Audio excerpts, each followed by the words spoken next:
जय हिंद।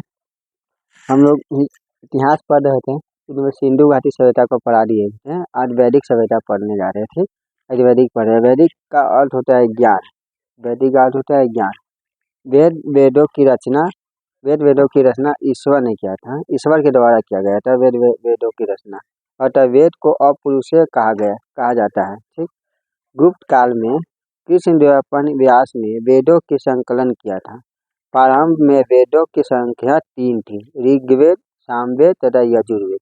वेद को त्रयी कहा जाता है। ये तीनों वेद को त्रयी कहा जाता है, त्रिवेद कहा जाता है। बाद में अथर्ववेद को शामिल किया गया इसमें। पहला हुआ ऋग्वेद। ऋग्वेद का अर्थ होता है मंत्रों रचनाओं का संग्रह होता है। 10 मंडल है। ऋग्वेद में 10 मंडल है, 1028 सूक्त है और 10,580 ऋचाएँ हैं। ऋचाओं की अधिकता के कारण ही इसे ऋग्वेद कहते हैं। ऋचाओं की अधिकता के कारण ही इसे ऋग्वेद कहते हैं। यह सबसे प्राचीन एवं सबसे बड़ा वेद है। ऋग्वेद सबसे प्राचीन एवं सबसे बड़ा वेद है। इसमें गायत्री मंत्र की चर्चा है। ऋग्वेद में गायत्री मंत्र की चर्चा है, जो सूर्य भगवान को समर्पित है।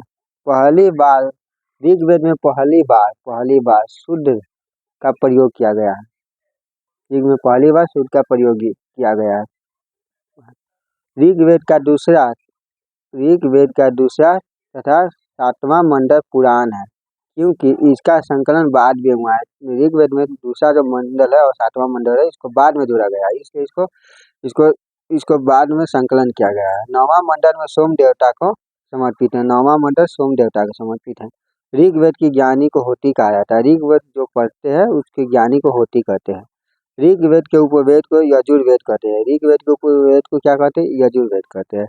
ऋग्वेद की ज्ञानी को प्रजापति कहते हैं। ऋग्वेद को ज्ञानी को प्रजापति कहते हैं। ऋग्वेद चिकित्सा की चर्चा है। ऋग्वेद में चिकित्सा की चर्चा है। इसमें 10 राजयुद्ध की चर्चा है। ऋग्वेद में 10 राजयुद्ध की चर्चा है। ऋग्वेद में आते हैं सामवेद। सॉरी, सामवेद का अर्थ होता है गान। 1875 मंत्र है सामवेद में, किंतु वास्तव में 99 मंत्र सामवेद के हैं। बाकी मंत्र ऋग्वेद से संग्रहण कर लिया गया है। भारतीय संगीत के 7 स्वर्ण सा रे गा मा पा धा नी की चर्चा सामवेद में ही है। ये संगीत यज्ञ के समय गाए जाते हैं। सामवेद संगीत यज्ञ के समय गाए जाते हैं। सामवेद के उपवेद गंधर्ववेद है। गंधर्ववेद के ज्ञानी को नारद कहते हैं। गंधर्ववेद को ज्ञानी को नारद कहते हैं। सामवेद के ज्ञानी को उद्गाता कहते हैं। सामवेद के ज्ञानी को। भारतीय संगीत का जन्म सामवेद से ही हुआ है। भारतीय संगीत का जन्म सामवेद से ही हुआ है। अगला आया यजुर्वेद। यजुर्वेद में 1990 मंत्र है।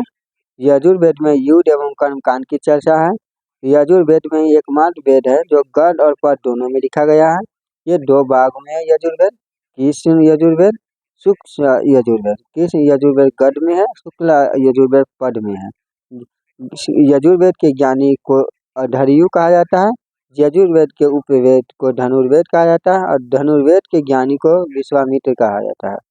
विश्वामित्र कहा जाता है।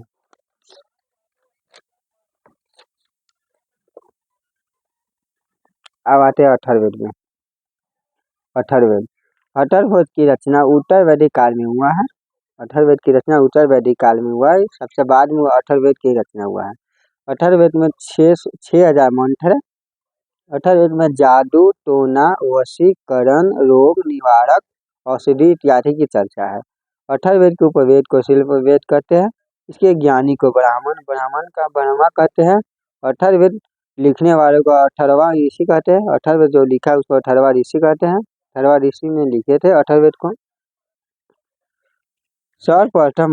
अथर्ववेद में ही सर्वप्रथम मगध, अंग और राजा परीक्षित के बारे में उल्लेख किया गया है। इसके बाद है ब्राह्मण ग्रंथ। ब्राह्मण ग्रंथ किसे कहते हैं? ब्राह्मण ग्रंथ में वेदों की अच्छी तरह से समझने के लिए ब्राह्मण ग्रंथ की रचना की गई थी।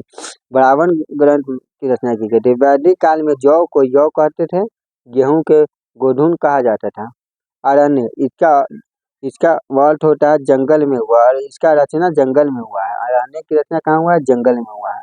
अरण्य की संख्या कितना है? 7 है। अथर्ववेद को छोड़कर बाकी सभी पुस्तक आरण्य है। अथर्ववेद को छोड़कर बाकी जितने भी है पुस्तक वो सब आरण्य है। वेदांग वेदांग वेदों की अच्छी तरह समझने के लिए वेदांग की रचना की गई है। वेदों की अच्छी तरह से समझने के लिए वेदांग की रचना की गई है। इसकी संख्या 6 है। व्याकरण, ज्योतिष, निरुक्त, शिक्षा, कल्प, छंद। व्याकरण के व्याकरण के ज्ञानी को अष्टाध्यायी कहा जाता है जो पाणिनि है। ज्योतिष विबृहद संहिता वाणिनि ने लिखा था। निरुक्त निरुक्त शास्त्र ने लिखा। शिक्षा शिक्षा शास्त्र ने लिखा है। कल्प कल्प शास्त्र ने लिखा है। और छंद छंद शास्त्र ने लिखा। कल्प की रचना गौतम ऋषि ने किया था।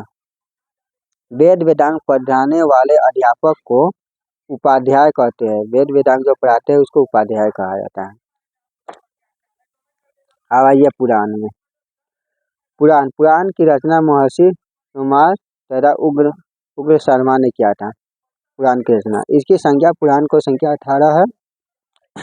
इसे 5वां वेद कहा जाता है या वेदों का वेद कहते हैं पुराण को। प्राचीन राजवंशों की जानकारी पुराण से ही मिलती है। स्त्री और शूद्र को पुराण पढ़ने की अनुमति नहीं था। उस समय में भी स्त्री और पुरुष को पुराण पढ़ने की अनुमति नहीं था, लेकिन सुनने का अनुमति था पुराण में। विष्णु पुराण में जानकारी है। मौर्य वंश की जानकारी विष्णु पुराण से मिलती है। सातवाहन वंश की जानकारी मत्स्य पुराण में मिलती है। मत्स्य पुराण में भगवान विष्णु के 10 अवतार की चर्चा हुआ है।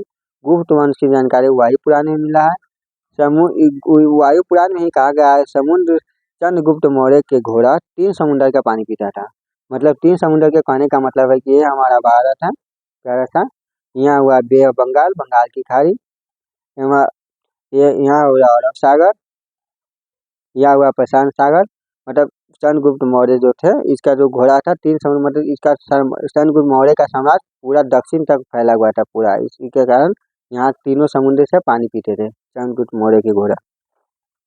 उपनिषद उपनिषद का अर्थ होता है गुरु के समीप बैठकर ज्ञान प्राप्त करना। उपनिषद की संख्या 108 है। उपनिषद की संख्या 108 है, परंतु 13 उपनिषद को ही मान्यता प्राप्त मिला है।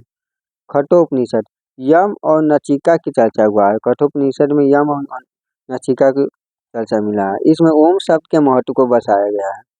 मुंडको उपनिषद इसमें सत्यमेव जयते के चर्चा हुआ है। जवालो उपनिषद इसमें ब्रह्मा विष्णु महेश अर्थात त्रिमूर्ति की चर्चा हुआ है। महाकाव्य की संख्या 2 है। पहला हुआ महाभारत। महाभारत विश्व का सबसे बड़ा महाकाव्य है। विश्व का सबसे बड़ा महाकाव्य कौन है? महाभारत है। इसका रचना किसने किया था? वेद व्यास ने किया था। प्रारंभिक नाम इसका क्या था? जय संहिता का था, जिसमें 8,800 श्लोक थे। और वर्तमान में कितना श्लोक है? 1,00,000 श्लोक है वर्तमान में। कहाँ? महाभारत में। महाभारत के खंडों को पर्व कहते हैं। महाभारत को चैप्टर होता है, खंड होता है, उसको पर्व कहते हैं। इसमें कुल 18 पर्व है। महाभारत में कुल कितना? 18 पर्व है।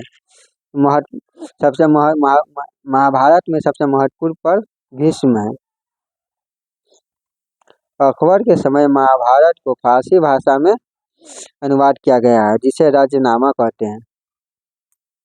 अकबर के समय में क्या है महाभारत की।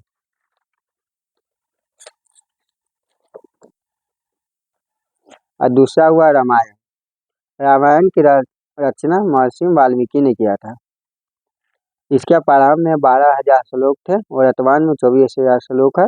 इसमें अकबर के समय में ही रामायण को फारसी भाषा में अनुवाद किया है, जिसमें बदायूनी ने अनुवाद किया है इसमें। Thank you. अगला क्लास कल होगा वैदिक